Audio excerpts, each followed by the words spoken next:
que ça va chez vous, les abonnés fidèles de Bibiche Mbombo officiel? Installez-vous confortablement dans le mood de l'émission. Prenez quelque chose à grignoter comme on a toujours l'habitude de le faire. Alors, j'espère que Bissonio Sotoebi m'a Vital Caméra et comment est-ce que ça peut évoluer. Nazocha différents vidéos. Point de vue, il y a tout différent. Ça par rapport à Vital Caméra. Il y a Jean-Marie Kassanda qui a parlé. Il y a Gauthier CI. Il y a beaucoup de gens qui ont parlé. Version pour Vital Caméra. Alors, les autres disent il est contre le président. Les autres disent que non, il fait son travail. C'est pour sécuriser le président. C'est pour garder l'image. C'est pour... Donc, chacun donne son explication. Alors, les autres disent que Vital doit fuir parce que Kalami était payé bazo chaye le boko. Alors, moi, je vous laisse suivre, donner votre point de vue à l'espace commentaire. Vous êtes free, hein? You are free de le faire. Et puis, nous allons nous retrouver juste à la fin de la vidéo pour commenter. Si vous êtes là pour la première fois, s'il vous plaît, n'hésitez pas surtout de vous abonner, laissez un like gentil, partagez massivement nos vidéos, aimez et commentez. N'oubliez pas la cloche de notification pour ne rien rater. Alors, sans plus tarder, les amoureux fidèles de Bibiche Mbombo officiel, tout le monde makambo oyo et l'ongwe makambo ya Constant Mutamba, tu que Constant Mutamba est un grave. Apparemment, il est empoisonné. C'est que Tozoyo, selon les rumeurs, et Constant Mutamba fait un testament et il a donné à sa femme pour que sa femme puisse donner aux médias. Alors, yesterday, je vous avais mis la vidéo d'une TikTokeuse que la femme de Constant Mutamba l'a appelée en pleine nuit plutôt, pour lui dire tout ça. Alors, le peuple congolais demande au président de regarder le cas de Mutamba. D'ailleurs, il y a une marche qui est organisée cette semaine. Alors, Mamamboka Oyo, et ça l'a passé mawa katina mitema. Alors, sans plus tarder, les amoureux fidèles de Bibiche Mbombo officiel, suivons d'abord ça et on se retrouve tout juste après. Alors, je vais mettre aussi une autre vidéo de Jekoko Mulumba. Il y a Jekoko qui parle avec Mama Congo. Mama Congo, elle est sur TikTok. Elle a elle a toujours l'habitude de critiquer le président de la République, sa femme, Maman Marthe et tout. Mais aujourd'hui, on a vu Jekoko faire un live avec lui, en tout cas. Et ça, Batebele s'est posé vraiment ma question. Alors, je vais mettre aussi cette vidéo. Vous allez écouter, donner votre point de vue.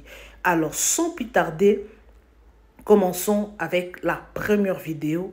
Et on se retrouve tout juste après. Let's go. Mama Congo afinga kanzoto ya président. Mama Congo afinga ka mama Denise Ndumba. Mama Congo afinga ka mama Denise Ndumba. Yo swandi zake mutu mama Denise. Soki olinga to communiquer na mama Congo, luka ba communicateur. Ozalaki ex-gouverneur, luka ba communicateur baba na kosolo. Batu ya TikTok, lobi ya kominisa ba audio na yo. Toza awa lobi soto yebi osolola kana mama Congo akobimisa ba audio na yo akobimisa yango bakosano chantage ya ba audio zalana ba communicateur tango lingo solola na mutu ya TikTok koya yo mokote papa nzoka yo poza kana page ya TikTok. Oh papa Jekoko nzoka yo poza kana page ya TikTok. On m'a dit vraiment une vidéo.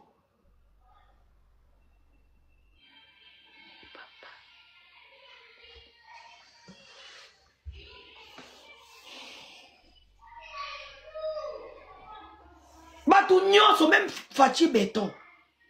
Même Fachi Béton a na page ya TikTok. Même Mutamba.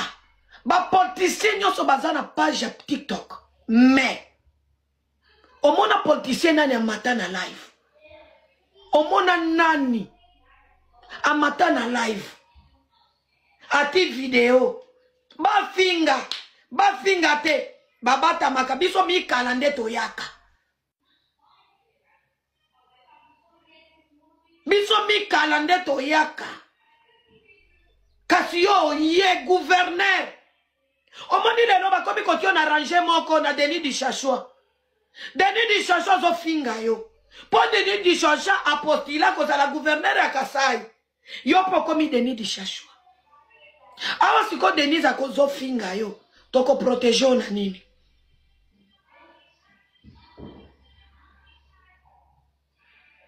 Oleki na député Mayele. Toko protejo yo na nini. Papa Jekoko Mulumba. Je suis vraiment déçu. Comment t'es pas Maman Congo? Ezate pas parce que nga na sakanarando na Maman Congo, non. Esa linga pasite niveau na yo. Ndezo salanga passe. Beauté divine. Beauté divine. Na bengi yo sikoyo ya beauté. Molobeli ya mboka kolonel pesa kabatu bapete. Danono kwesi bendela. Omira bese. Okiti. Ozalaki na lavi ya mboka. Okeko bundela Karine. Jekoko Mulumba. Gouverneur. Ya Kinshasa ya Gombe. Ake. Na live ya Mama Congo. Salaka mwa live mwana mamako. Salaka mwa live toyoka. Na mabete. Je koko polo sali na note analyse mana mama. Osali na no analyse te. Beauté divine.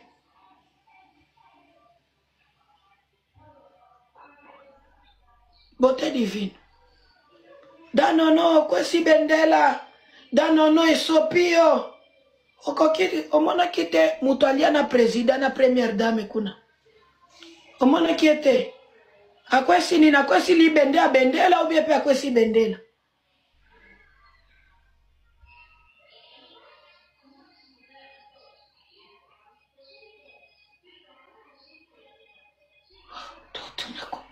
Na mabete totuna. Totuna na mabete. Pasi ayela kinga pona kenda kina rando na mikitisa kina rando ya Karine. Okwesi bendela Jekoko gouverneur. Amatina live ya Mama Congo. Akwesi nini? Na moni na no sali analyse to ozwi na no drapeau na simate. Wano beti maboko. So beti maboko. Bazo finga Jekoko awa yaka. Yaka sikoyo. Parce que nga naza gouverneur te, naza député te, naza gouverneur te, naza député te, naza ministre te, naza bourgmestre te. Olobaki na kwesi bendela Jekoko akwesi nini? Akwesi li bende, akwesi mai. Bomoni bozo sala biloko na santima, boye biloko bolobaka te. Mama Congo ndenga finga kafachi. Ya Jekoko te. Ya Jekoko te. Batu nyonso baza d'accord na yo te. Ya Jekoko Mulumba te. Ezala suka papa. Koya ne pas biso ba impo. Mama Congo eza très impoli. A finga ka ba sanité. Un gouverneur. Ata sokinga. Président de la République alinga yambanga. Na koimona président de la République était. Non mona bato président de la République. Yo kanga bien. Atangai na kondimate président de la République ayambanga. Na undimangote e orabise. E kozala makambo nyonso na finga kaenda tinga kanga. E orabise. Même Maman Denise na undimate Maman Denise ayambanga. Parce que ceux qui na lingi vraiment mboka. Naza patriote. Non di mate Maman Denise ayambanga. Akotinda batu na ye. Ceux qui baza na besoin na passer message. Na passer message directement. Parce que eko rabaisser mon président. Ata mutamba. Mukolo mutamba kolinga koyambanga swandi zake makambone kosila. Na oboya. nabimisa photo na Mutamba parce que eko rabesi Mutamba.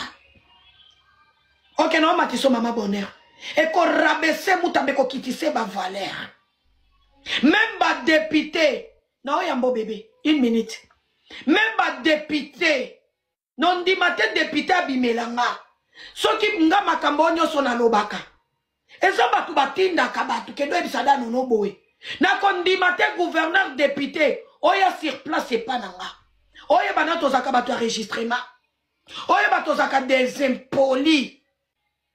Alors pour Nakosuki ça, je me dirais au président de la République,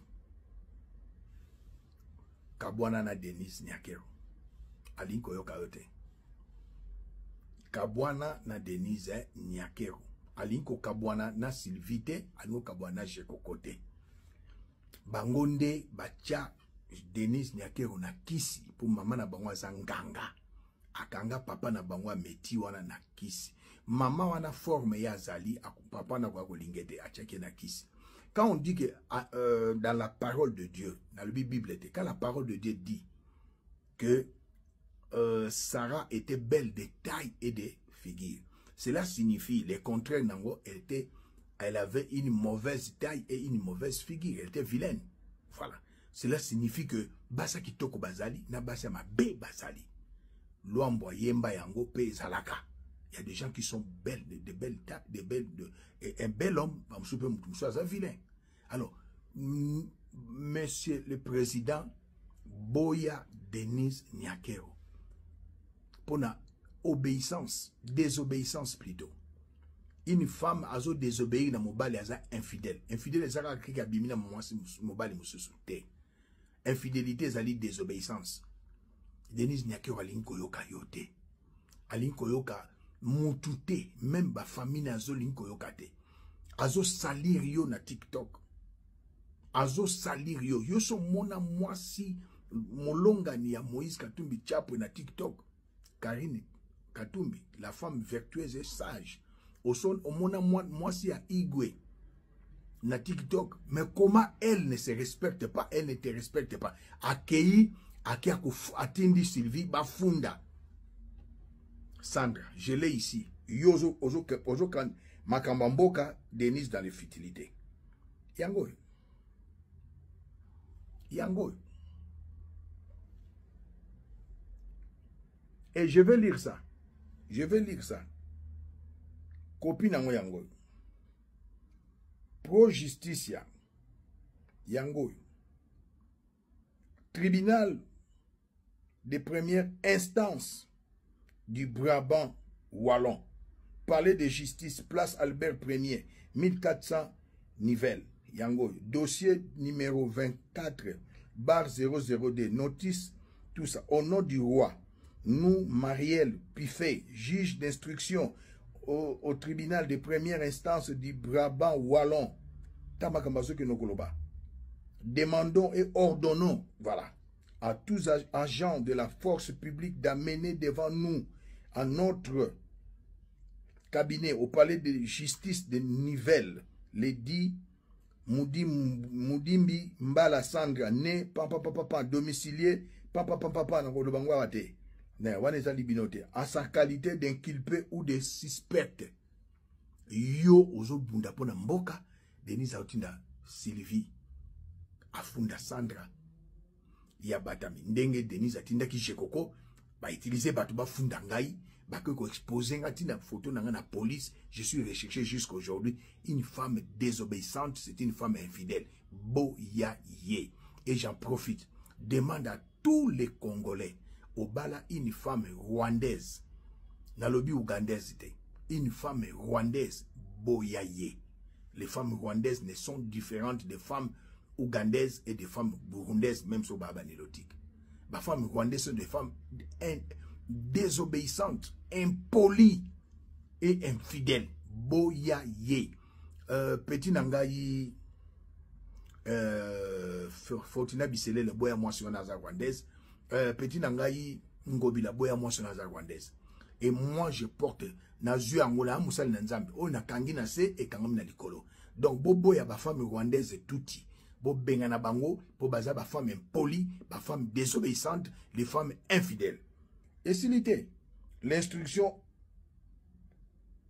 émargée est relative à des faits qui pourraient constituer notamment yangoyo des infractions de coups et blessures. Yo mulumba babeta ka volontaire, babeta ko ngoni. Yo ndo tindeki batu baki no kasenda ko ya leki dangai nani Sandra. Tentative d'extorsion, extorsion qui venoni. Séquestration ou préjudice mawa notamment de Sylvie Mulumba Mwadi. Comme on Sylvie Mulumba te yo ali Sylvie Kongolo Mwadi. Voilà. Vu les articles 3, 4 de la loi, tout ça, les faits mini de notre sceau à Nivelles le 11 septembre 2025, Monsieur le Président. Tala mwasha zulu kulo makambo. Kaka ye atindi leki na yo, na mwanoyo, soi-disant pasteur, il ne l'est pas, ma consacré yo wapi. Ozalaki pa mamo langi, bachaki yo pasteur, gili bachaki yo pasteur te. Oye na armée de victoire. Et si comme côté na mona un pasteur de l'armée de victoire, a tué ma boko, a tué ma foot à le bico comme pasteur. Tozo ba n'importe quoi. Ba yebisinga na émission na tala kangote atana ndoto. Ok batindi yo na Denise Nyakero, ba kei, ba pesi yo mbongo, bokendaki na Jacques Tshisekedi pona ko attaquer Pero Luar, ozo bundela mboka. Na kondima yangote. Ba comment ko utiliser bino ba pasteur. Ici, ça arrive à la bengi petit moko voyou mon Diamba. Après ko sa Denise na petit Jekoko, bopé sambongo, barossa la bishop prophète Élisée Mabé, tout ça des mensonges. Sans rival était venu ici, à Kouta na banal kaidate, azoki mabango. Pour kabakate aloba na ngam na kinai na mutuka na kina Kouta na. On okuta na kaidate, okuta na bana matonge ote, okuta na communauté te, ba combattant IDPS te. Okuta après communauté, quelle communauté? Ça rival azoko sabino. Même les Congolais les plus impolis. Edi Kamina Zoko Sabino, atika ovana Yoville Tabaneko na Yoville, un souffrant. De bazo lia bino ba mbongo, Monsieur le Président, ba funda ye yango. Nacha dati na yango, data mo yango. Yango yo. Monsieur le Président yango. 2025. Yango. 11 septembre 2025. Baya ba kanga Sandra. Tout ça Denise Nyakero. Ofundaka otindaka Didier Boudimbout a gagné Pero Luar te Jacques Tshisekedi basamba na Sylvie nana ni Sandra a gagné qui te moi Sozana yaza problématique et c'est a décidé à livrer yo bozane na séparation des corps Azad a décidé à livrer yo yatika na misolo asala na ye vinaye. Alors, je suis désolé. Tu ne peux pas habiter avec une telle femme. Une femme qui ne se respecte pas. Elle est légère, elle est médiocre. Non. Et le but est que ceux qui battent soutenir, ils vont soutenir la moitié. Quelle idéologie? Et heureusement, nous allons soutenir Yoden. Nous allons soutenir Moïse Katumbi Tchapon. Nous allons soutenir Yoden. Bola mounini yo sali na Congo. Bola mounini yo sali. Ba procès, ba accusation. Bola mounini yo sali. Ah, tant on a une émission comme on a souka. Alors. Peuple congolais pendant la vidéo oyo, na ye pendant la vidéo oyo za urgent, mais ko yebisa veka, na ba makamususu veka oye bate.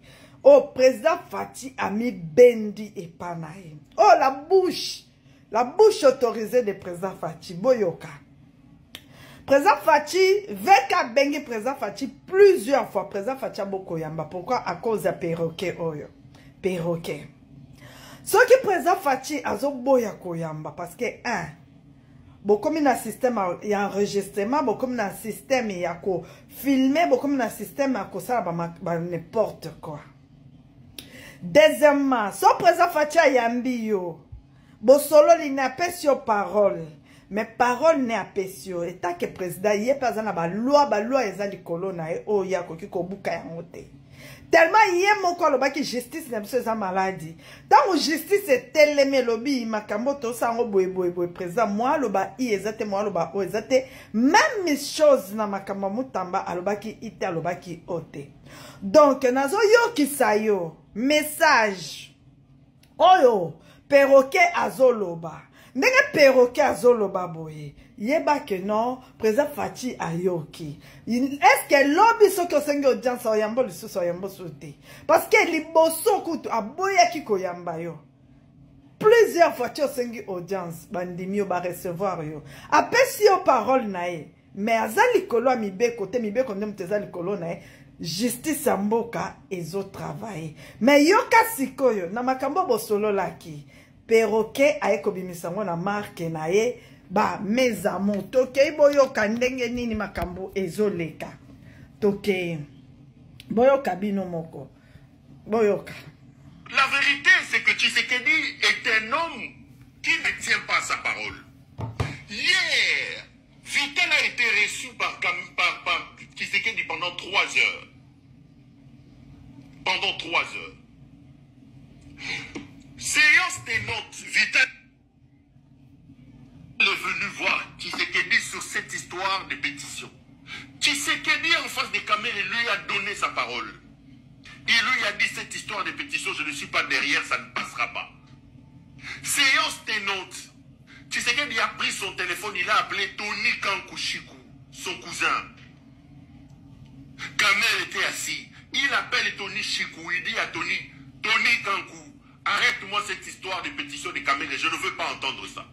Donc hier la nuit, en sortant du bureau de Tshisekedi, Kamer était rassuré que le président Tshisekedi a donné des instructions pour que cette histoire ne passe pas. Mais regardez la médiocrité de cet homme. Regardez la folie, le manque du respect de la parole donnée de Tshisekedi. Kamer est sorti de cette audience. Le même Tshisekedi a pris son téléphone. Ça, c'est les informations que je vous donne. Il a rappelé Tony Kankou pour lui dire je n'ai que faire de cet homme, il faut le laisser tomber. Et il a appelé Guy Lowando pour que Guy Lowando et Tony Kankou travaillent pour que Kamer tombe. Regardez la nature de cet homme. Donc il reçoit Vital pendant 3 heures. Il lui donne des garanties que je ne suis pas derrière cette motion. Séance tenante, il appelle son cousin Tony Kankou. Il lui donne des instructions à Tony Kankou pour que Tony Kankou arrête la machine de cette pétition. Kamer sort de cette audience-là regaillardie. Il lui dit c'est fini. Et d'ailleurs pour ça, c'est d'ailleurs pour ça que vous l'avez vu dire aujourd'hui du haut de la tribune que Nene Zaboye, j'ai reçu des orientations du président de la République, etc. Mais le même Tshisekedi, a rappelé Tony Kankou et a mandaté Guy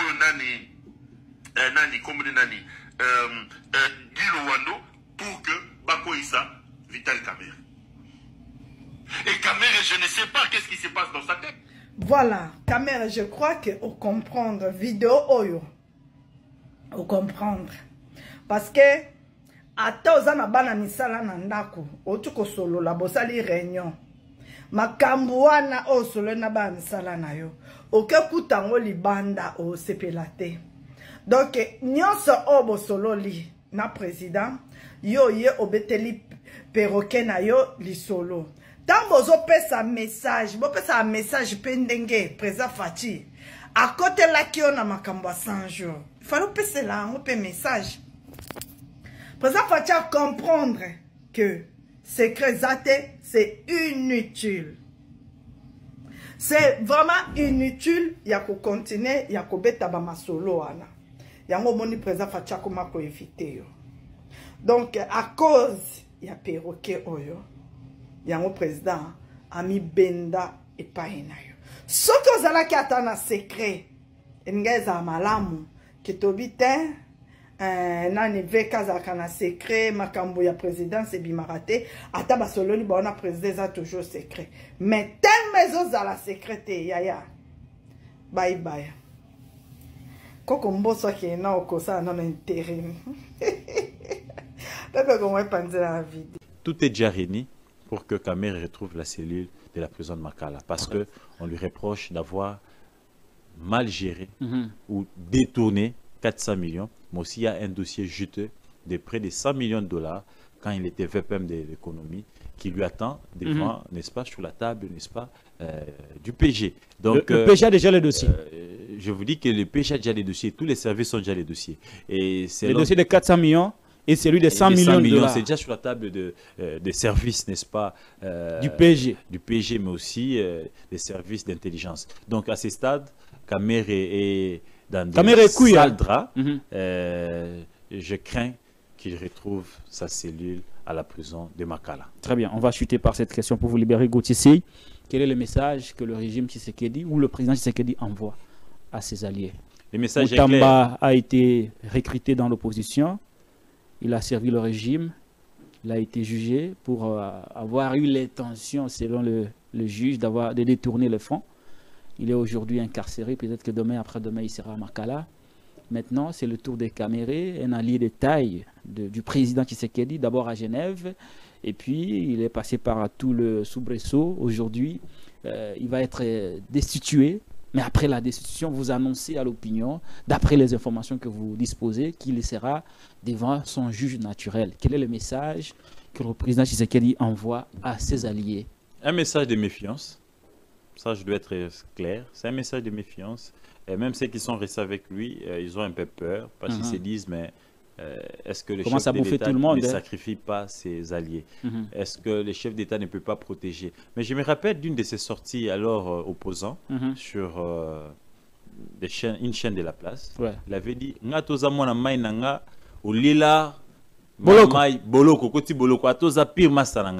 seulement à un certain moment, avec un œil un peu critique, on s'est dit, est-ce que c'est pas sélectif? Parce qu'il y en a qui devaient faire aussi la prison. Il y en a qui ont touché 400 millions du centre financier. Il y en a qui ont touché plus de 100 millions d'Arena, qui ont détourné. Il y en a qui ont touché 13 millions de lampadaires. Il y en a qui ont touché 70 millions de forages, mais qui sont encore libres. Le RAM également. RAM, qui sont encore libres, qui ne sont pas envoyés en prison, Monsieur le Président. Est-ce que cette mesure, elle est sélective? Ou c'est vraiment votre état d'esprit de séparation des pouvoirs. Nous voulons que cela soit pour tous les Congolais, qu'il n'y ait pas de double standard, qu'il y ait, n'est-ce pas, des Congolais qui respectent les textes, mais qu'il y ait seulement des textes au-dessus de tout le monde.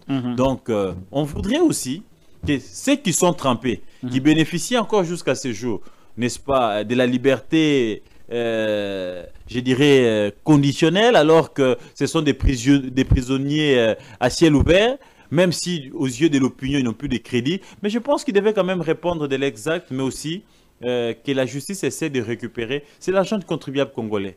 On ne doit pas, pour certains, être rigoureux, mais pour les autres, être un peu large, comprendre que ce sont des pères de famille, on ne doit pas les jeter en pâture, des choses comme ça. Kamere est aussi un père de famille, Moutamba notamment, ceux qui s'en suivent notamment, et on voudrait que tout le monde soit, n'est-ce pas, s'il faut appliquer la théorie des pères de famille, égal, que ce soit applicable à tous. Voilà. Mais s'il faut appliquer la théorie Mwanamai, Oyibi, Boloko, appliquer aussi à tout le monde. Tout le monde. Pour chiter, je dirais ici que dommage pour Kamere, ça finit toujours mal. À chaque fois qu'il a une fonction... N'a-t-il pas un mauvais sort sur lui? Ça finit toujours mal. Je pense qu'il doit aussi lui-même s'amender. C'est dire pourquoi en 2009 c'était ainsi, pourquoi en 2019 c'était ainsi, et aujourd'hui c'est 2025. Le même sort... Le pardon n'a pas suffi pour... Non, le pardon qu'il a demandé aux députés et à celui qu'il a demandé hier au président de la République n'ont pas suffi pour que... il est la paix, finalement, le pauvre Vital Kamerhe. Malheureusement, je pense que selon les députés et les régimes, il a poussé les pions très loin et qu'il ne fait plus confiance. Bandekona pe manano mwa muke na uti quelque part na beta mwa makolo na uti osoma mwa eloko et na profiter na sala vidéo olo bandeko ba bolingo eloko nini eleka na RDC mboka na biso bandeko nazo tuna eloko nini o ezoleka na RDC mboka na biso. Est-ce que bandeko boyebi que président de l'Assemblée nationale VK ndenge bozomona ye wana boyebi que azwaka plus de 380 000 $ par mois, c'est-à-dire papa na biso VK azozwa plus de 380 000 $ par mois plus avantage au bazo pesa bango azokoma na ba 400 000 $ par mois. Est-ce que c'est juste?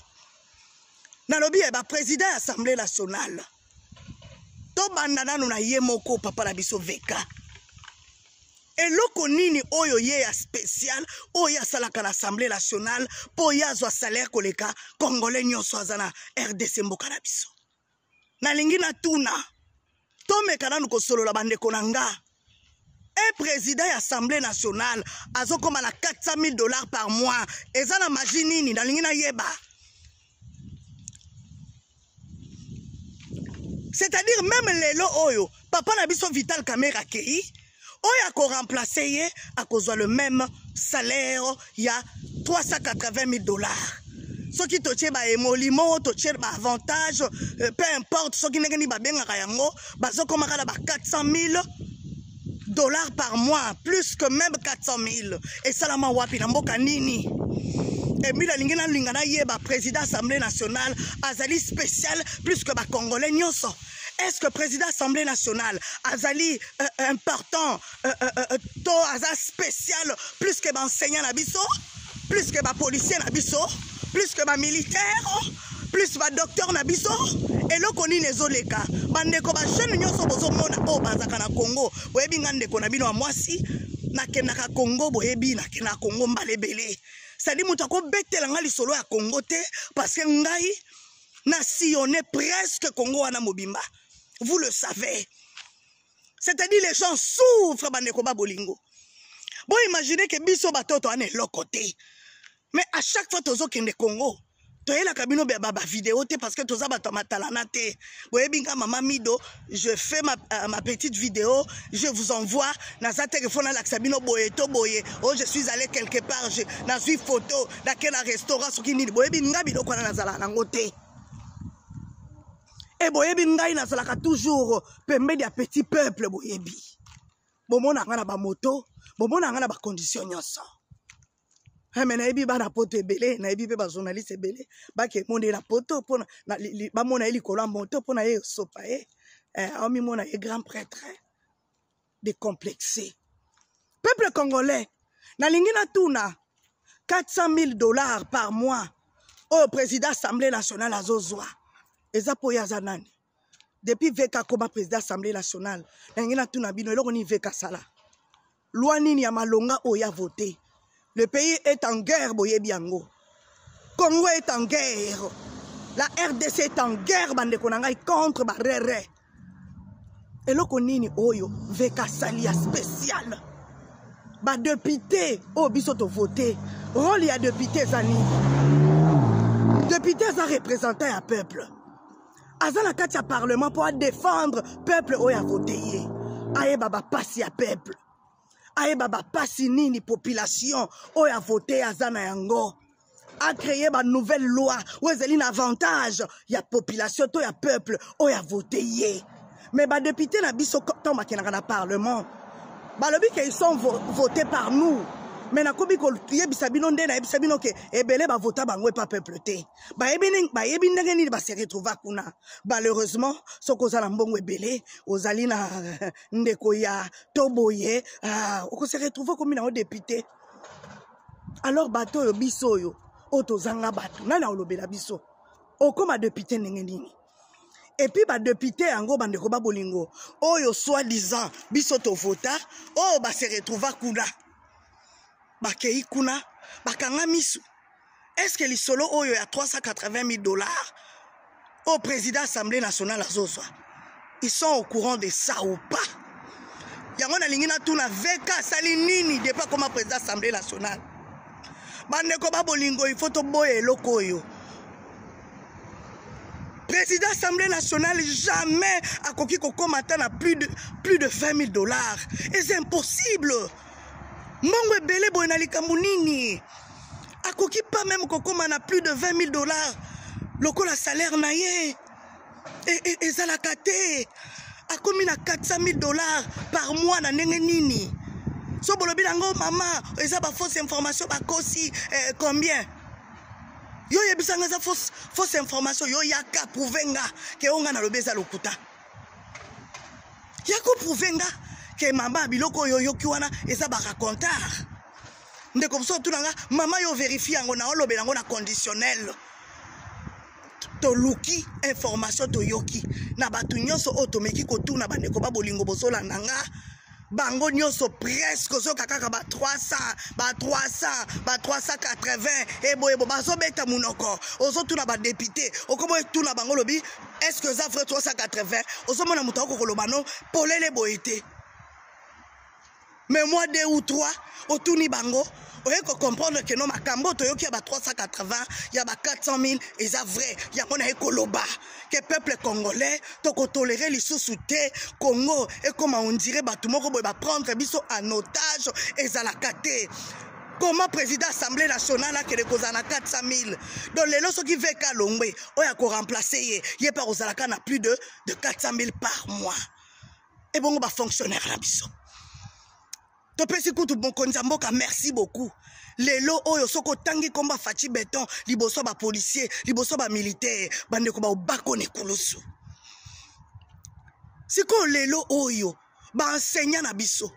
Na ebaka kutu te ministre ba uti ko remplacer ministre enseignement primaire ce qui est secondaire. Je ne sais même pas musala nezala nini bandeko. Il fait quoi le ministre en question? Abeta quand même li solote à enseignant. Ba enseignant bazo souffrir bandeko ba boligo. Ba enseignant salaire na bango eza na moins de $100. Siko boye bisanga Vital Kamerhe azo kede ko koma na ba $400 000 sur base de quoi? Ne question na na tuna bino. Tant au peuple congolais zola la main à lobo. Ba jeune garçon nyoso bozo mona wana na sala kana za caissier tout na salaire na $50. Ba onyo so baza ba caissier pa ba libanais baza ba caissier na ba shop ba libanais baza ba caissier ba to ba comptable na ba shop ya benzia salaire na bango $50. Ba sala ka sécurité na otangela bilo misalo ezala na Congo o ba jeune baza na Congo ba sala ka sécurité salaire na bango za $40 so ke zebele $50. Dans la mboka Congo ba so ba mboka ebele ezakaka ba mandataire ba nani ba PDG ba directeur généraux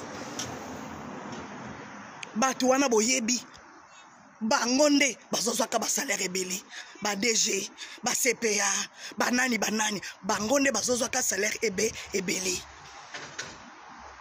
Alors na ngina tuna bino ba député au peuple apona bino. Comment vous pouvez accepter que le président de l'Assemblée nationale a plus de $400 000 na mois? Est-ce qu'il est spécial plus que les autres?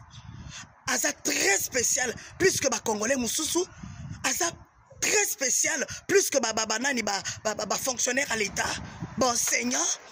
Enseignant au bazo créé les ministres à lobby, au bazo créé les députés à lobby, au bazo pesa mayele na génération congolaise.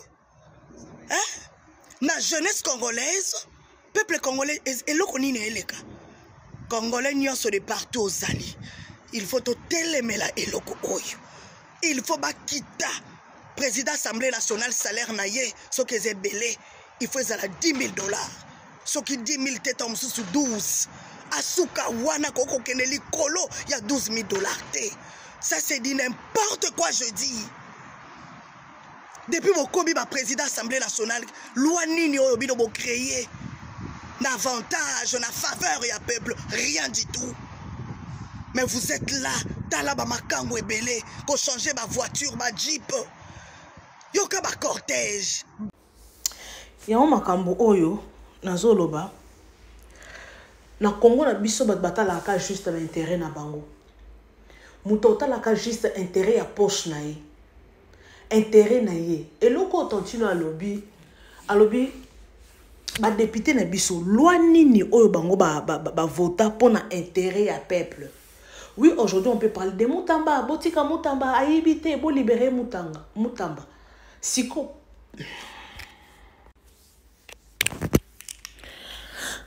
ba libérer Mutamba. OK. Siko peuple congolais a profiter na nini pour ceux qui babi lelo OK ba libérer Mutamba yibité merci Mutamba yibité c'est pour son intérêt Mutamba sera yibité c'est son problème ce que congolais a bénéficié na nini to congolais a profiter na nini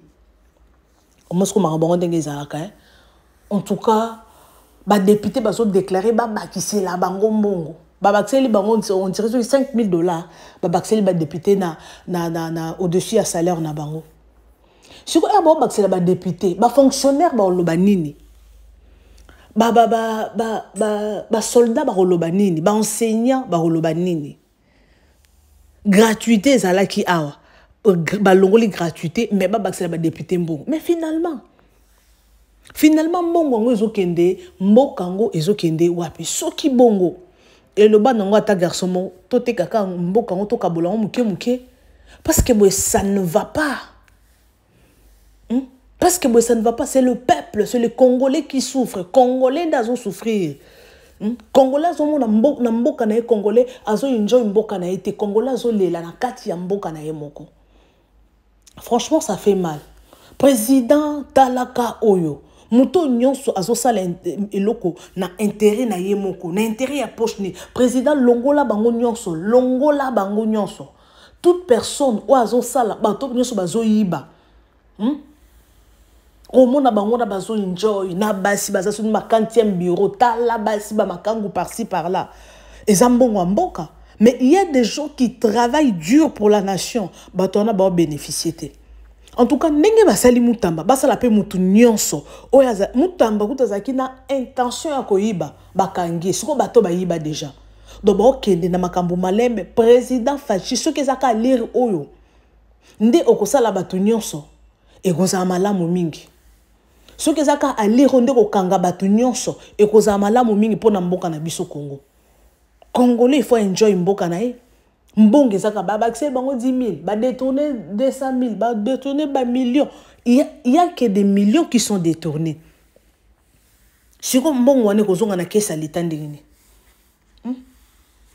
mbongo wane kozonga na kesa leta ni tala bato ba buki bandaku na bango lelo toboite ba tonga ndaku par ordre ya leta te soki ndenge soki on a traité blo moko bongo siko bato nyonso bazoluka mbongo ba peuple o bazoluka mbongo na motoki na bango a telemisi ndaku na étage a tongi ndaku na ye bobuki ndaku po moto ana kende wapi ezala bato msu bakokufa bakosala crise bakufi leta nde bokozwa nani siko na bato wana herbino bozo buka wana il faut que make sure yo buki ndaku ya moto bopesi bango ba garantie bakeluka place musu soki boluki bopesi bango ba espace ya ba vide bakende kotonga bopesi bango ba espace ya vide ba mabele na ba mbongo na maboko bakende kotonga ça fait mal il y a d'autres choses oui c'est la loi mais quelque part ça fait mal Congo il y a beaucoup de choses où il faut résoudre il y a beaucoup de choses où il faut commencer na Congo mais mboko nzamba sungaka franchement nzamba lola sungaka mboka na biso. Alors merci à tout le monde, merci aux abonnés fidèles, merci à toutes les personnes qui m'aiment bien, merci pour vos likes, vos appels et ça la biso vrai kitoko votre façon de liker nos vidéos, partager massivement et ça la biso vrai kitoko donc ça fait mal. Mutamba nzamba sunga solution monana Vital Kamerhe bino moko boyoka donc soki il s'agit bakangaye bakanga bango nyonso ezaka Vital Kamerhe te baza ebele ils sont vraiment très nombreux bato ba olia mbongo ba pesi mbongo ba yebi ke non ata na lie nanga ba okanga nga ba otikanga na coopération wana vie nanga wana ser nangai c'est la honte ce qui Congo to komi kozwa bato ba komo zo Congo lo bien na bango privé et ça la passe. Alors, merci beaucoup. Je suis pratiquement à la fin des abonnés fidèles de Bibi Chimbombo officiel. Partagez massivement nos vidéos, aimez, commentez, sans oublier la cloche de notification. Quant à moi, je vous retrouve prochainement avec un nouveau numéro. Restez toujours branchés. En tout cas, restez branchés sur votre chaîne d'actualité. Partagez massivement nos vidéos, aimez, commentez, sans oublier la cloche de notification. Espace commentaire, Ezawana Ponabino. En tout cas, merci beaucoup, bisous, bye et à la prochaine.